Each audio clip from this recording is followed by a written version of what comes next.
Welcome to the Lion Nation Podcast. Now to your host, Chuck Tracy.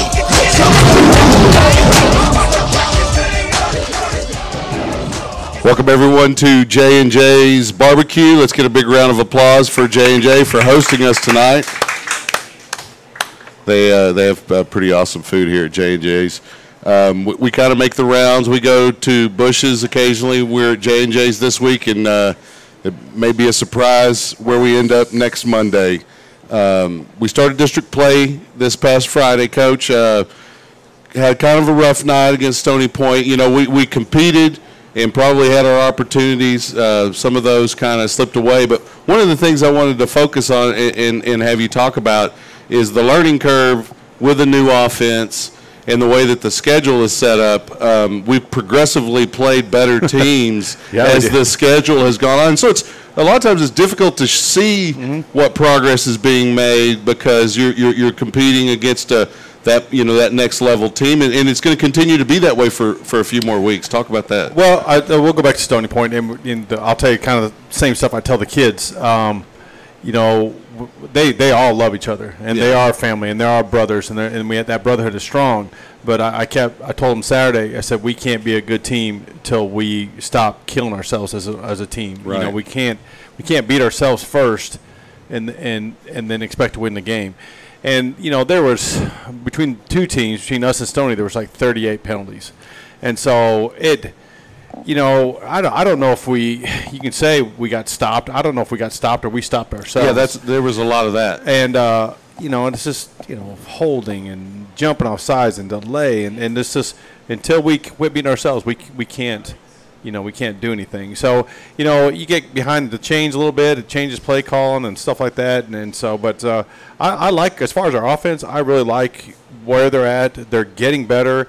I just kind of watching Rashad and his reads and decisions on checking and stuff like that Friday. I think you can just tell when he didn't like his read. He kind of goes like this, like my fault. And he said he checked one bad, and we had one turnover. And Rashad came immediately to the sideline and said that was my fault. I did wrong footwork, and so we ran 60 plays and we messed up 3 times. When it comes to the offense, but. It's getting better each time. And talk about the comfort level just in practice running the new offense. Obviously, we see it. Yeah. I'm familiar with that offense, but you just see the progression, the kids being more comfortable with it. Obviously, in practice, you've run it a lot more than you had last season, but we see a progression of more comfort. Can you go over that with What a great us? question. Like when I first I thought about this 2 years ago when we went 6A. I thought, well, maybe we ought to do this because we're going to be overmatched. And I didn't pull the trigger, and I said, after this year, and they going back to 6A, and I thought, we got to do it. And so I didn't let it out for a long time. I kept it not a secret, but I just kind of worked on it, visited some people, talked to some people, and then the kids were like, what is it? What are we doing? And, brought the quarterbacks in and kind of showed them, and they're like, yeah, okay, we understand how it works, but what they're slowly understanding now, and you were talking about the comfort level and stuff like that, is they're starting to understand how important just their footwork is. Their footwork in relation to the other players and the read and how that works all comes together and how it connects. And if one person is wrong, we can't fix the other one. And so they're without a doubt, they have to be brothers because they all work together. The O-line working with the quarterback's working with the fullback's working. I mean, it's all interchained. It's not like when you see those other spread offenses. It's like, all right, let's just throw it up to number 5. Oh yeah, good call there, coach. No, it's not. It's my guy's better than you. Look at this, throw and catch. Our guys are coached extremely hard, and they're doing a great job. And defensively, I've had, each week I got people come up to me and go, man, they look good. They look good. They just got to, they're getting better each week. They're solid.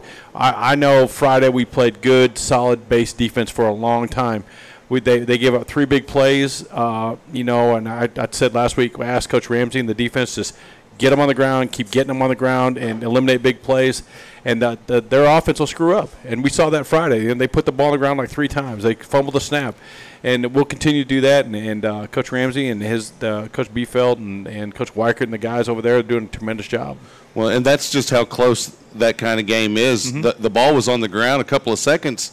We weren't around it at that particular time. All the other plays, when they're possessing the ball, we've got 10, 11 guys swarming to the ball. It just happened to be it didn't bounce our way, so to speak. Well, and I said what I was disappointed with Pflugerville was, we didn't tackle very well, but I didn't see us, digging the ball out either, and that comes sometimes when you don't tackle well. Right. And this Friday, I think coach charged strips in practice, charged strips every day, and we're doing. You can just see it. They're aware of it, and they know it. That's how we got to win. I think every day we talk about the plan and what we have to do to win and what kind of program we're going to be, and we make mistakes. We make mistakes as coaches. We make mistakes as players. Like the locker room's dirty. Well, we can't win a game if our locker room's dirty. That sounds dumb, but it's little things like that. The discipline it takes to pick up your stuff and pick up your tape is the same as it takes the discipline to not jump off sides. It's the minute details, Yes, the sir. fundamentals. I mean, it's just like the reads and everybody taking their appropriate step in their footwork and using their hands properly and following through every read and making the right pitch. Yeah, I mean, you've been to practice. You hear our players. They're not. When something like that happens and we got to take care of a discipline, no one's complaining. They're like, "Come on, get things right." They're coaching each other, and it's good. It's just like business when it comes to that part of it. Hey, we got to take care of this. Yep, all right, won't happen again, coach. Here we go. So, well, now we're going into another team that's pretty tough. Yep. You mentioned the last podcast. Every team in district has the 6'3" to 6'5" wide out, and yeah, they do. Cedar Ridge is no different. In fact, they may have the best one in the district. He's pretty good. Ellis is pretty good, and he's not playing the first half. He got but he got flagged for targeting against Vandergrift. It was like towards the end of the game, so he'll miss the first half against us. But they have other players that are real good, and their quarterback's real good, and the back is really legit too. He's a pretty good player too. So, yeah. And we'll take our guys out there and our defense, and they'll fight and they'll tackle. They'll keep that guy on the ground, and we'll be in the game till the fourth quarter. You just need to take care of the opportunities that present themselves, and hopefully make a few for yourselves. Well, I was talking to Coach Thompson before I came over here. I was like, I can't. I'm really looking forward to, and I'm hoping that this week we get to the fourth quarter, and it's a 7-point game or 6-point game, and my guess is those other teams will be like, whoa, wait a minute, we're not supposed to be in this kind of game with Leander, and our kids are like, no, we're going to grind this out and that's the opportunity that the offense does present itself. In fact, I think Friday's game is much closer. We kept those drives where we put ourselves behind the chains. Totally agree, man. It was time of possession suffers everything. It was not a 33-6 game by any means. They hit 2 or 3 big plays, and we got behind the chains in our offense. That's really, really hard. We just can't do that. We got to be giving up a couple of possessions, opportunities to score. Yeah, so. And we're still even on turnovers. I think last year this time we were minus 12 or something like that. So we're not turning the ball over. And it was raining. The ball was slick last 2 weeks, and it don't phase our kids because we practice every day. Yeah, that's what we noticed, that there were probably 3 or 4 15-plus yard gains for the other team, which gave them good position to score. They had those opportunities, and they made some yards on those bigger plays. They weren't explosive plays, but they had some positive plays that got them down the field. And a couple of times Leander had that opportunity, but a penalty would call it back. Yeah. And that was the difference when we were watching the game, just seeing the difference. They had an opportunity, they made it, and when we had an opportunity, for some reason there's a flag on the field. Yeah, it's whether I agree with them or not, it's part of the game, and I talked to the director of the officials here, and he's a good dude. And there's one thing, I'm not out there. I can't see every call, and I'm going to argue. But it's the combativeness some of those guys have. I didn't like, and if you talk to me, I'll talk back. But that's a lot of penalties for a football game. 38 penalties. It was frustrating to watch on both teams. Every other play, you see a flag on the field, and it just stopped the continuity, stopped any type of rhythm with the coaches, with the players, everybody, and it's just kind of frustrating to watch a football game with that many flags for both sides. Yeah, it really is frustrating, and there was a call, a penalty against us, and they took the penalty, they marked it off, so it was 2nd and 15. We were backed up. I called a play, and then they said, no, we don't want to take the penalty. And then they marched it forward back. Now it's 3rd down and 10, and I had to call timeout because they screwed up the mechanics there. So it's little things like that affects, and it makes it look hully-gully. It makes the coaches look bad. But we'll get this straight. Our kids, our kids didn't phase our kids. Oh yeah, sure, we'll run our offense. So. Well, it's always a work in progress. Yeah. So going into Cedar Ridge, they lost some defensive linemen from their playoff run last year. A pretty solid defensive front still, and they're pretty good defensively, not as good as last year. Talk about their defense a little bit. They're gonna look kind of like Stony Point on defense. The two D tackles are probably the two ends are real good. They're big and tall, and they look like D1 tight end or D ends. I think we can block the tackles in the middle, the D tackles in the middle, which is all right. I was telling Rashad, well, that's what we do. We block the inside guys and read the outside guys. So, Rashad and our quarterbacks and Choto and the boys have been working real hard on, just the mesh part and setting the hook and reading the DNs this week. And we do every week, but we're just kind of working extra hard on that and making sure we get around that and make sure we read it correctly. Well, Coach, good luck on Friday against Cedar Ridge. Yes, sir. I'm not sure who we're interviewing next, but is Gable here yet? He may not be. Well, we can. Oh, he's here. All right. Okay, let's bring him on. This is our new coach, man. He's always new. This is his first year, man. I'm real proud. I'm patting myself on the back every day because he was a pretty good hire for us. So awesome. Yes, sir. I appreciate it, Coach. Yes, sir. All right, thank you. Yes, sir.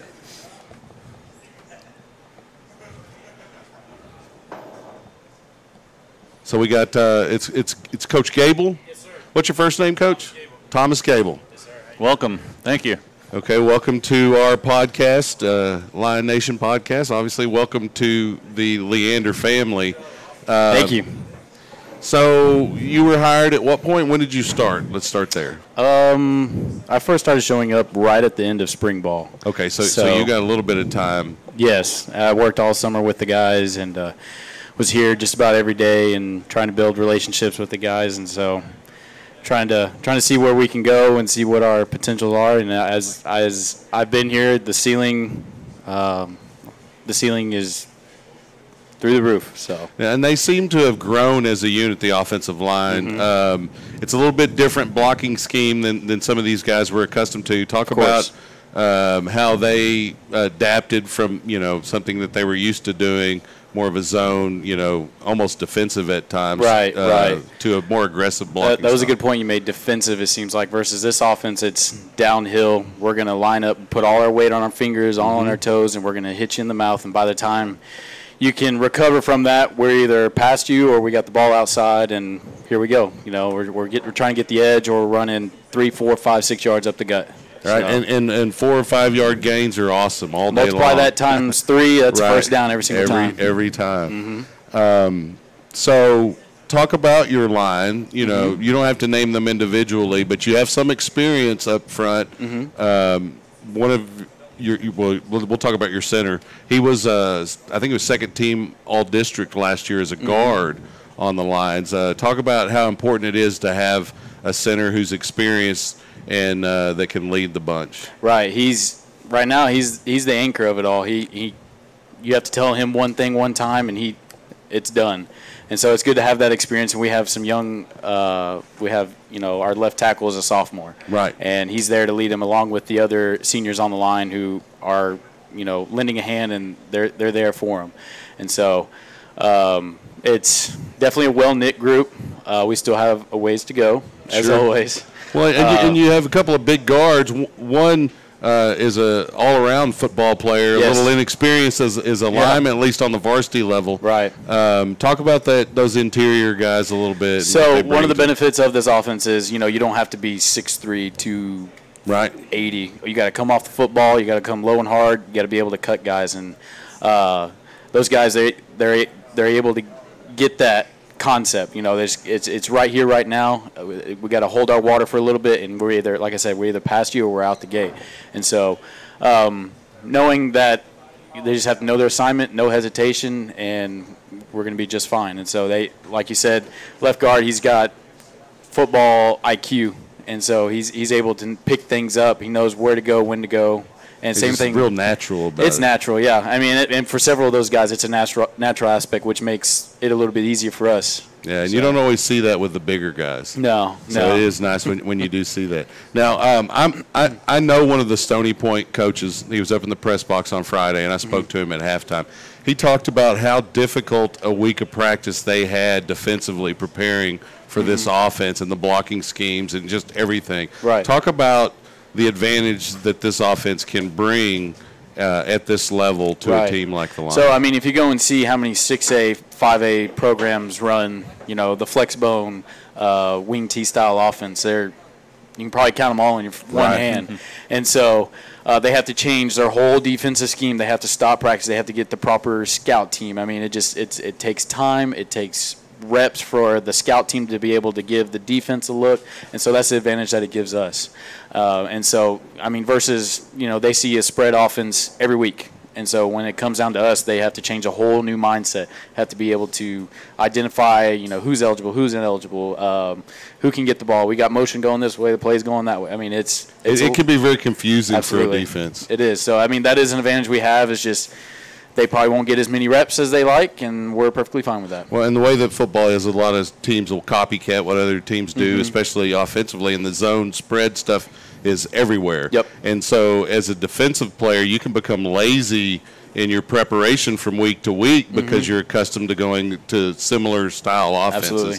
Your reads are similar, et cetera.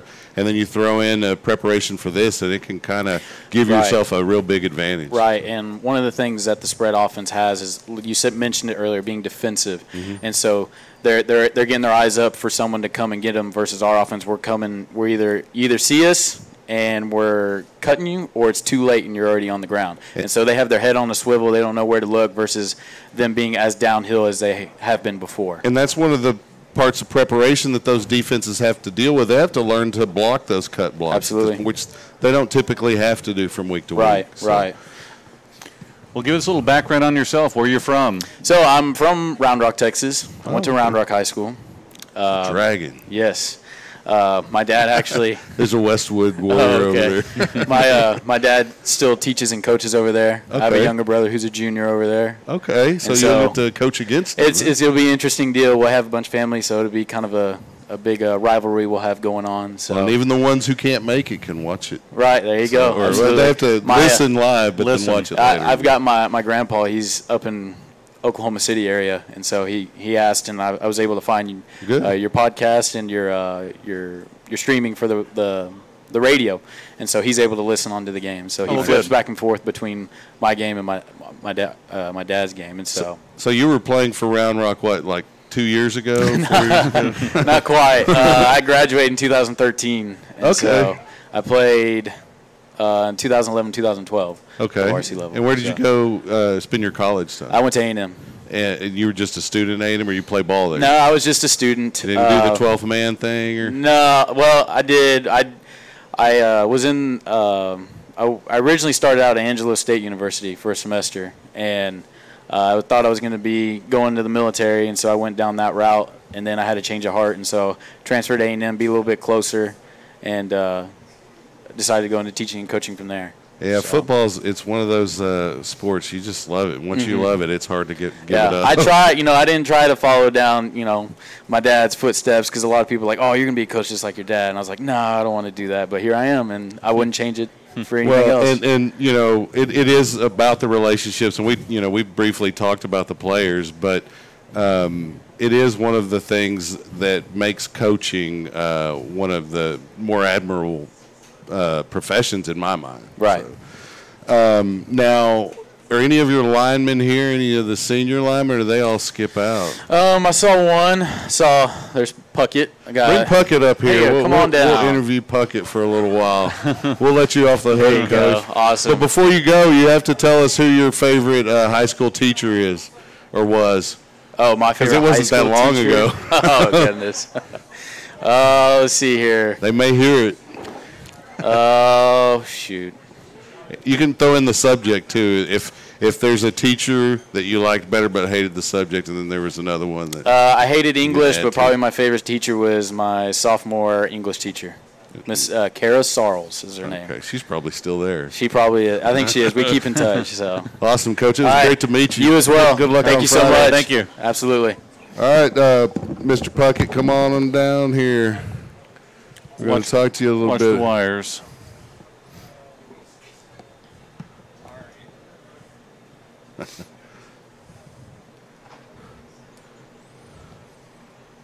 All right. We're going to ask you a lot of similar questions. I hope you were listening to your coach so you can get them all right. Oh, I was actually looking at food. You were looking at food. Have you ordered yet? Yeah, I did. That's why I was looking. I was like, really Oh, your hungry. food's already here? No. Okay. I'm just Because hungry. you got to be careful. All the coaches are over there waiting for your plate to come. Oh God. Better keep an eye out. Okay, talk about your unit, the offensive line. Talk about how you. It's really a unique unit compared to any of the other groups. But talk about it a little bit. Your experience as a lineman. I feel like it's like there's a lot more quicker players on there. Mm-hmm. Like it's quicker. We got Riley Wells. You know, compared to last year, the offense was more built for like pass pro. Mm-hmm. This year is more of like a just running cut type O line. So, you know, we're more of like a running offense. So I feel like that helps us a lot more. How was the transition moving from that style to this style? It took a lot of practice. You know, like in spring football, none of us really had it down. Like we were all beginners to that. And Coach Thomason spent like countless of hours trying to come up with like these drills and stuff, and then he introduced it to us, and now we got the hang of it pretty much. We still have a lot more practice to do on it though. And y'all spend a lot of time practicing, you know, just the scheme. Is it a scheme that's pretty much the same each week, or does it change with your opponent? It's pretty much the same. We start out walking out, we go underneath the chute, we then get out again, we go to the gate, then we start cutting bags and stuff like that. We practice really on our vice arcs and stuff like that. The guards practice on like their bangs, which is, you know, running and cutting the linebacker. And then we go to crossover. The only thing that really changes is the way, like, the reads, like the three-step reads and stuff like that. And is that something as a result of just because of the athletes you're going against or the scheme? I mean, do y'all spend time in the film room studying your linemen you're going to be blocking? And Oh, yeah. formations? Yeah, we spend about an hour every day in the film. Do you get a lot of benefit from that? Yeah, I do. Everyone should. You know, Cedar Ridge and Hendrickson, I'm going versus two D1 defensive ends. So, you know, That's when you just play your best, right? Yeah. So I got to study over them, see what You the moves are know, like. the guys be looking at film for them and notice you, so you never know. Yeah. Hopefully that happens. Hopefully I look intimidating. Well, just play well. Yeah. That's what you got to do. So. Yeah. Now, are you guys real close as O linemen? Yeah, we're real close. You know, I go to Riley's house every other day, and me and him always just hang out with his dad and Higgins too. Eric, me and him hang out constantly during school. Holyfield, I always just joke around with him. He's a sophomore at the varsity, so. Yeah, but y'all are kind of bringing him along. Yeah. Oh yeah. He Holyfield. might be the biggest one though. Oh, Holyfield. Oh yeah, he's the star. But you know, we've always welcomed Holyfield to the varsity O-line ever since the beginning of spring football. He's always just had that talent, and he's always been like aggressive. Like he doesn't care on the football field. Like if coach tells him to run and cut, that's what he'll do. He will just run and cut, no matter if it's even an NFL player. He wouldn't even care. So. Well, you know, O linemen will stick up for one another as long as they're working. As they're all working, that's the only time you'll ostracize another O lineman if they're not putting in their work. Yes. So Yes, sir. that's good to hear because it is a very important unit to be all on the same page. Because as soon as there's a breakdown in the O line, there's a breakdown in the offense. Oh yes, sir. Yeah, we're the engine. So yeah, exactly, and there's a lot of truth to that. So, well, good luck on Friday. All right, thank you. We'll see who else we can get up here. Are there got any other seniors, coach, you want to send up here? You got another coach you want us to meet?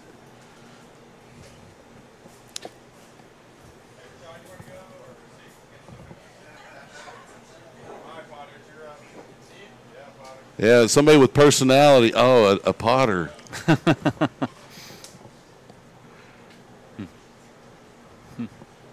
Now your name is Michael, right? It's not you're not. Are you related to Jacob Potter? He's my cousin. Well, that's unfortunate for you, huh?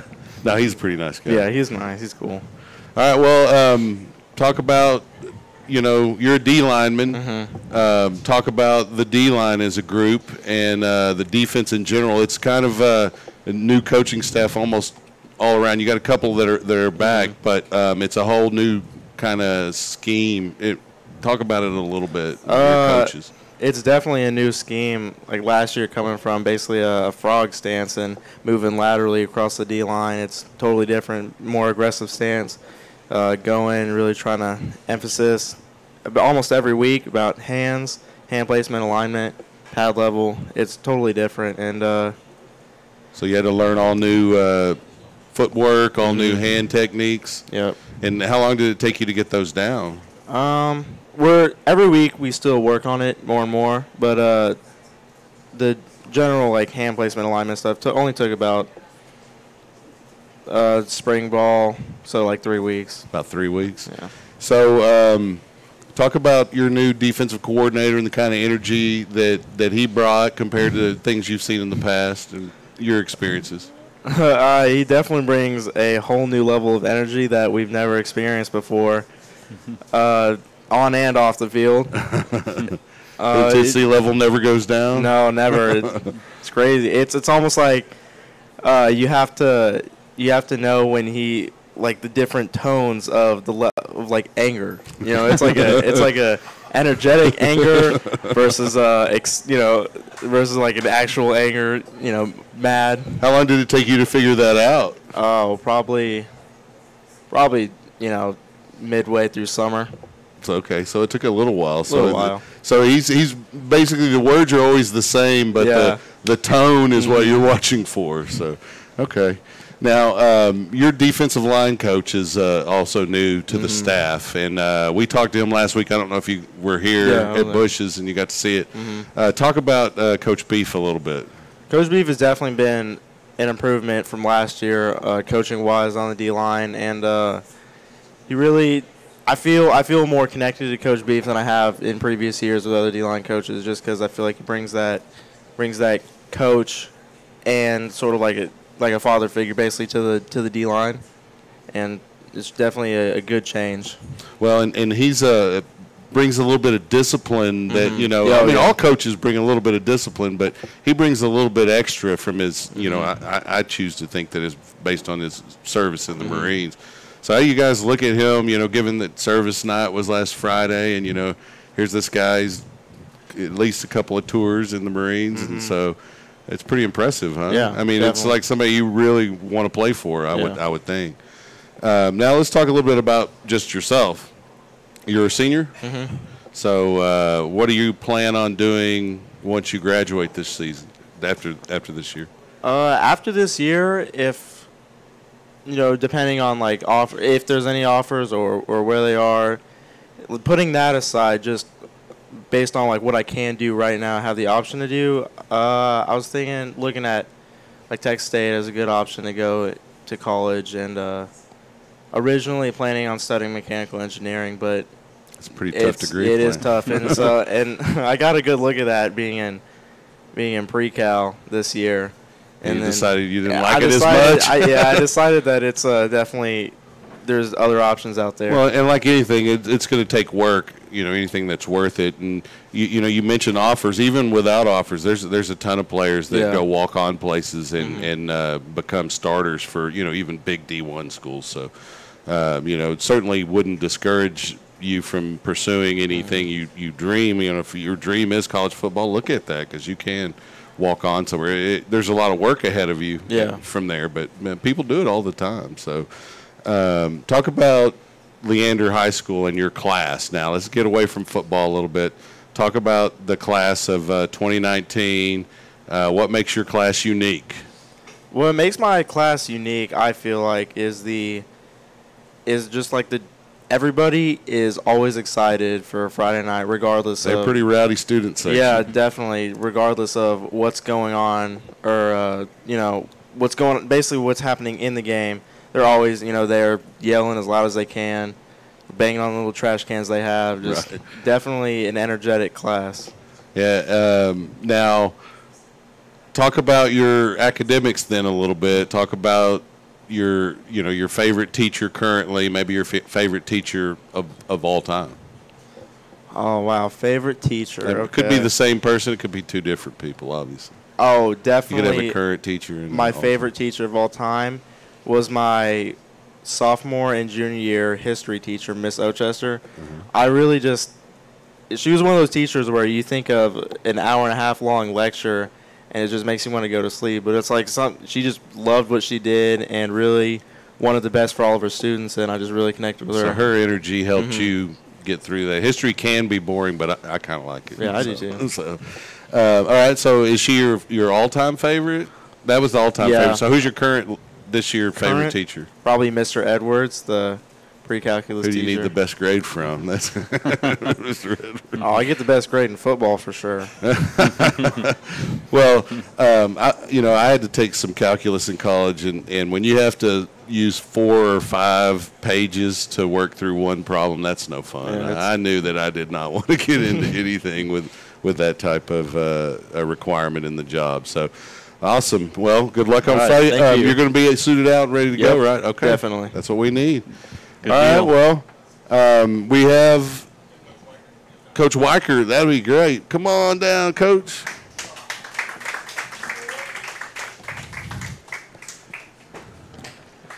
Coach Weicker coaches a little baseball as well. He does. Coach, how are you? Good to see you. How are y'all? Great. It's like the first time in 4 years. I was going to say, I don't think we've ever got to interview you. I think you kind of sneak around and hide a little bit where you can avoid it. I got caught today. Yeah, so. It was bad because we didn't really plan this podcast very well. So it was like, Coach, give me some people to interview. Yeah, man, just wing it. Yeah, we'll double up. You get another one later in the year when we finally start doing trivia. You'll get to compete. I don't know if that's a good. Well, maybe we'll let you pick the category, and then perfect. Then it's a lot better. Much better. Yeah, I like that. Okay, Coach. What position you coach? Coaching DBs, corners, and the safeties.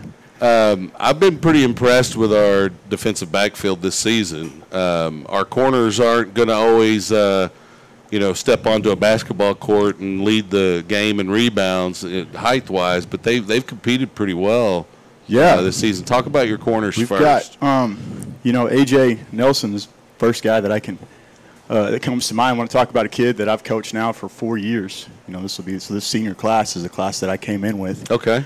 When I came here, so it's kind of cool to have that experience. And I had AJ as a B team player when I was calling plays for the freshman team. Right. And so he played a little bit of corner, and he played a little bit of wide receiver and that kind of stuff. And he's come a long way. That kid's worked hard. I mean, you talk about trying to get kids to buy into your culture. Sure. And buy into what it takes to kind of get to the next level. And he's done a really good job. He stepped up. And I think his leadership has kind of built the rest of that back end. So you look at all the other guys that we have there. Ray Egglesey being a young guy, and Xavier Terry being a fairly young kid. And then you got, some other guys that are kind of stepping in there. We've got Loof coming over to the side, and you've got, Dawkins. And so there's a little core guys that we have. And I think, they compete pretty well. They have played really well at practice, and then it kind of carries over, to the games. And they may not be. It's that whole saying, it's not the size of the dog in the fight, the size of the fight in the dog. And I think those kids, those guys really kind of have that. And that's not just me. That's a testament of what we're building at Leander with our culture. Well, and I think that's special to talk what you mentioned about AJ.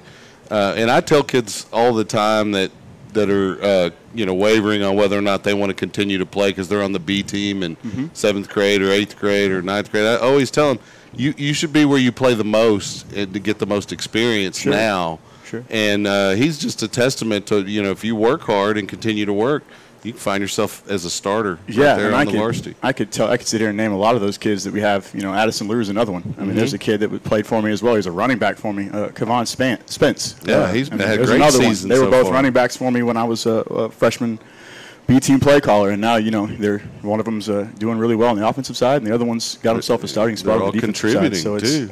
And that's just a few kids. I mean, there's a lot. I could sit here and probably write them all down and think about them, but that's a couple of guys that stick out. And I think that, again, it's just it doesn't matter, where you start. It's all about, kind of where you get to where you're going. If you have a plan and you buy in to the things that Coach Smith has been building for the past couple of years and kind of where the culture is going now with what we're trying to do and get those kids in the right direction, I think if you focus on that, the sky's the limit. So I think you've seen progress.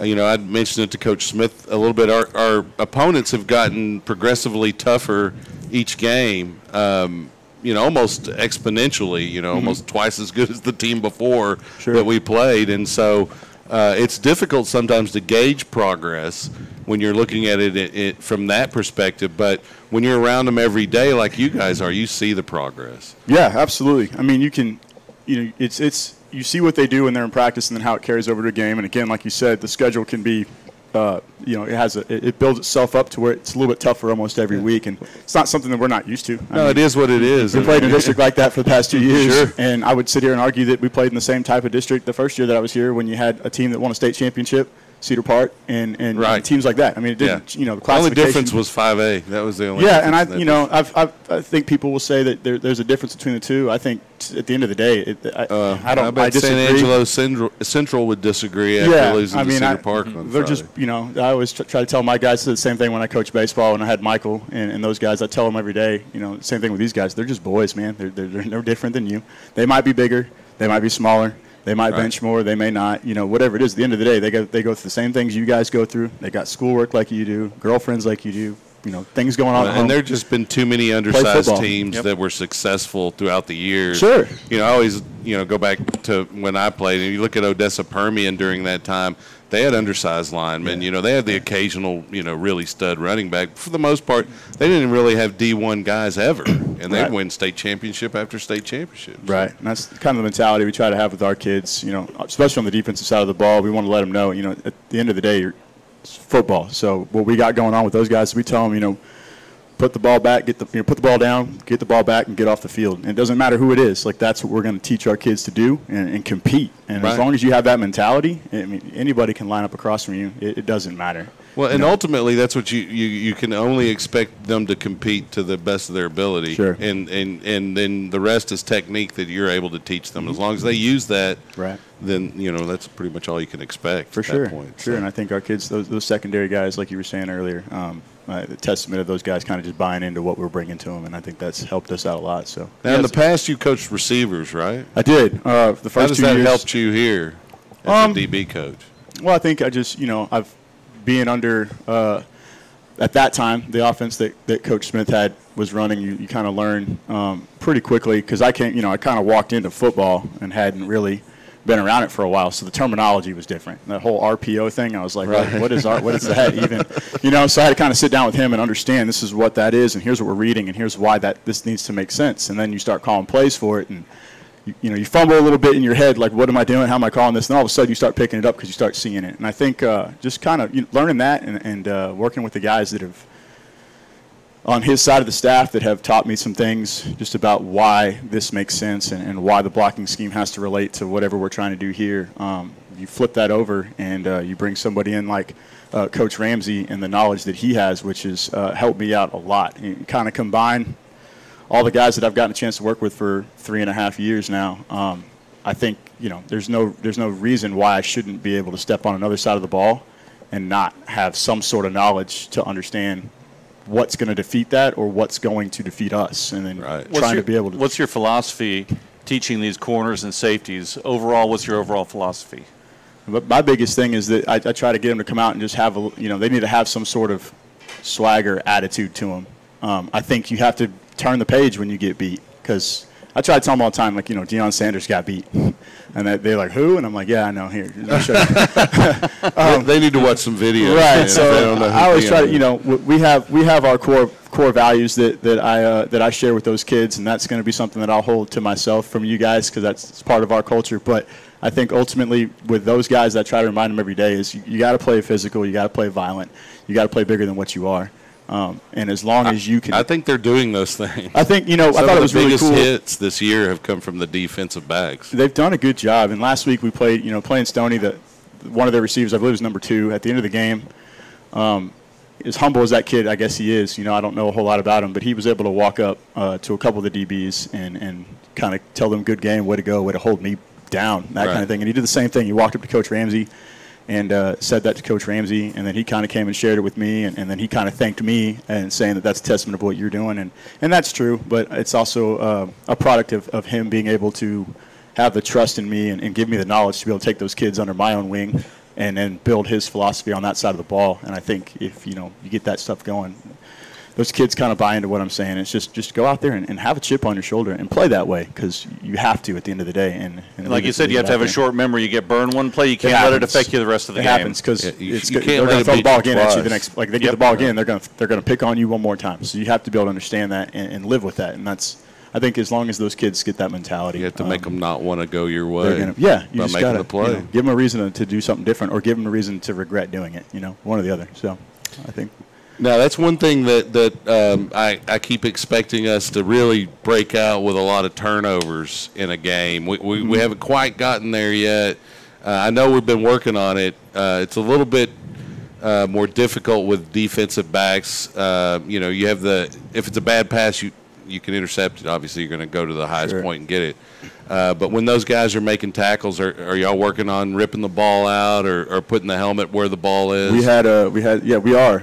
And I think we grade. You grade your boys and you grade out how they do based on performance stuff and what your expectations are. And this is going to let us know how you performed in the game and that kind of thing. And we have this little chart that we use. And last week, speak of a guy who we started this conversation off with, A.J. Nelson had 3 attempts to get the ball out. He gets scored. He gets graded on that, and it's a positive grade when he does that. He also caused a fumble, so you can look at some of the things that he may have done that maybe his footwork wasn't right on everything, so he scored negative on that. But at the end of the day, he had some positivity or he had a balance that kind of worked its way out. Had he not made those attempts, had he not tried to do that, he may have graded a negatively in terms of what our expectations were this game, and he didn't because he put himself on the line and said, what, if we're going to be this far down or whatever it is, or have an opportunity to get the ball out, why not?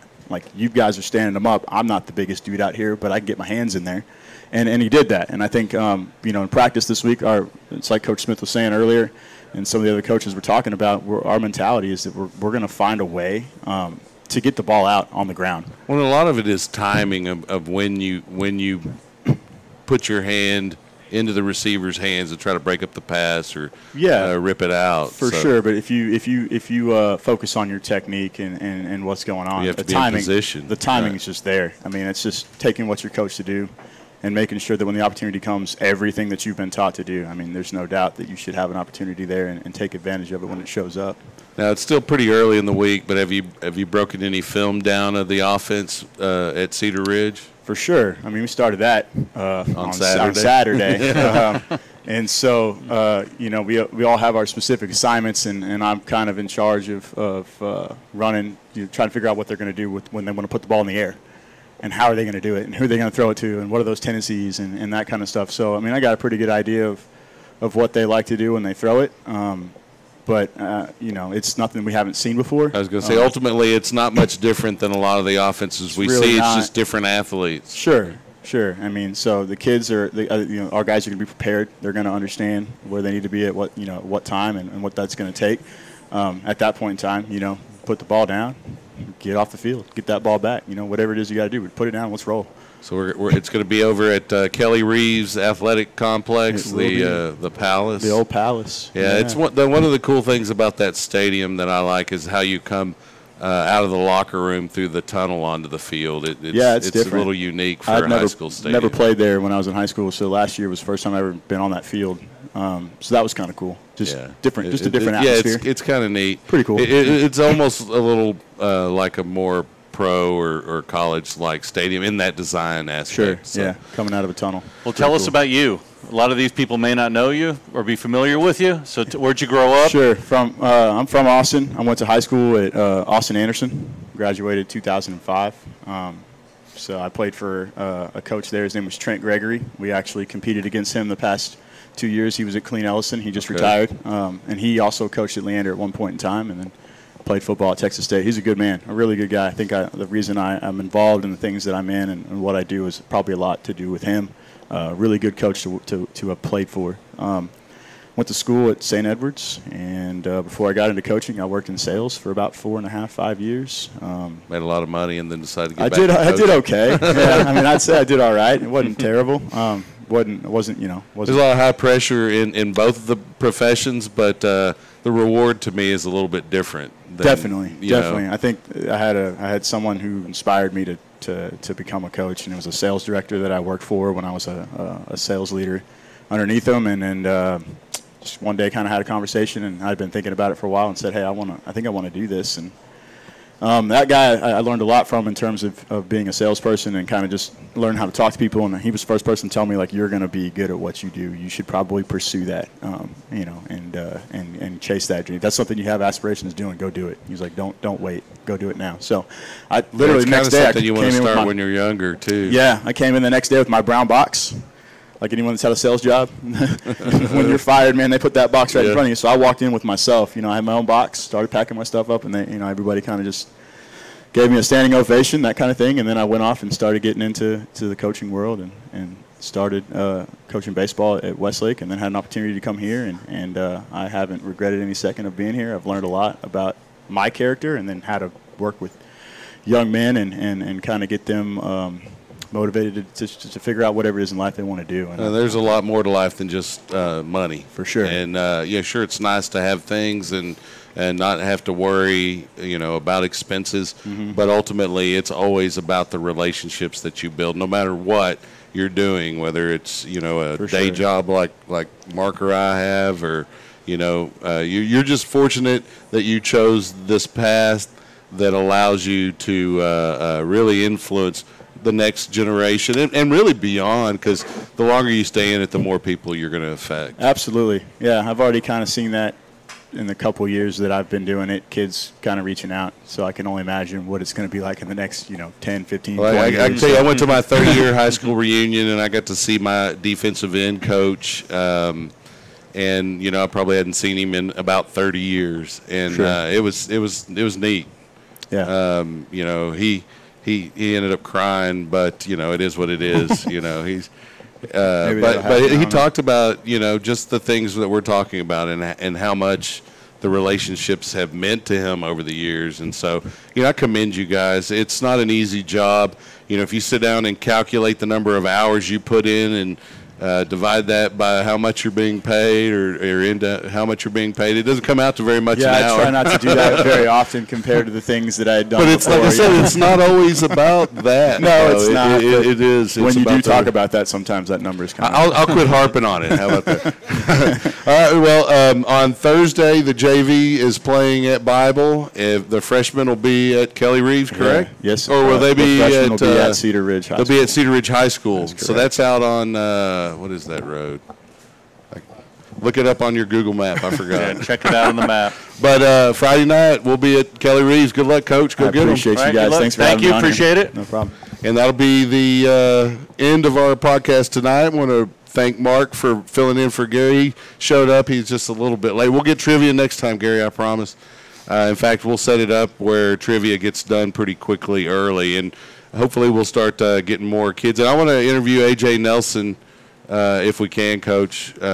You might not want to warn him. I don't know if he's even here. But all right, well, that's your podcast for tonight. We'll see you on Friday.